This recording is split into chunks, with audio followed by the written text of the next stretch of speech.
What a cracking round of Vodacom Super Rugby action. Round 16 has come to an end, and we saw entertainment throughout, starting on Friday morning, early on, when the Crusaders managed to beat the Hurricanes. Crusaders finding some form late on in the tournament. The Bulls ruining missed chances. They went down to the Brumbies. The Sharks with a hard-fought win, albeit a bit scrappy against the Melbourne Rebels. And on Saturday morning, we saw a wonderful win for the Highlanders. The Western Force went down at home to the Reds. The Stormers, a wonderful 5-try win over the Toyota Cheetahs in what was Naka Drotsky's last match in charge, and the Emirates Lions, a wonderful finish for them, their last match at Emirates Airline Park with a great win over the Waratahs. As a result of those outcomes, we see the Hurricane Stormers and Waratahs occupy the top 3 places. You want top 2 as one of these teams because that means that you don't have to play the qualifier for the playoffs, and you also, if you get through that, have a home semi-final.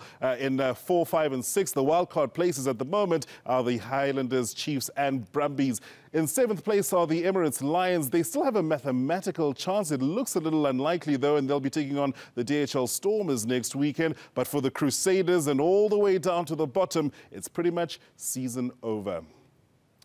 Well, I mentioned next weekend the action gets going on Friday morning early on at 9 o'clock. Tony Ndoro and the boys for the Hurricanes up against the Highlanders. And then you'll see the Western Force take on the Brumbies in an all-Australian derby. On Saturday morning, the Melbourne Rebels kick off the action with the Bulls and one last chance for them to claim a win on the road.